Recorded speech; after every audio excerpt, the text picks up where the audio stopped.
Vincent Heut est un acteur majeur dans le paysage associatif chalonnais. Alors l'annonce de la baisse de 25% des aides municipales faite par Gilles Platret, sans plus d'explications, est un véritable coup dur. Toutes les associations ne sont pas en mesure de supporter un choc de trésorerie. On est en grande tension financière pour certaines. Depuis des années, on sait qu'effectivement les financements publics sont de plus en plus limités. Donc on a déjà fait depuis des années un travail de recherche pour se financer autrement.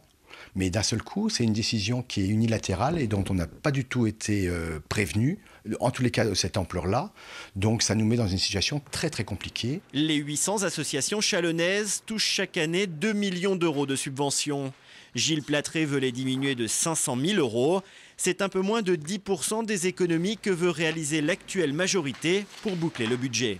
À l'issue de l'audit qu'on a demandé au début du mandat, on s'est rendu compte que la gestion désastreuse de mon prédécesseur nous amenait à prendre des décisions fortes.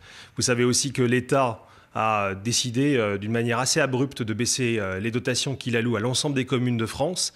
Et on est pris dans un étau entre la situation qu'on a trouvée en arrivant et celle qui va advenir dès cette année, puisque la baisse sur les dotations de l'État sera de plus d'1 million d'euros pour la ville de Chalon-sur-Saône dès cette année 2015. Ça n'a rien d'agréable, ça n'a rien de plaisant, et je peux vous garantir que je préférerais commencer mon mandat autrement.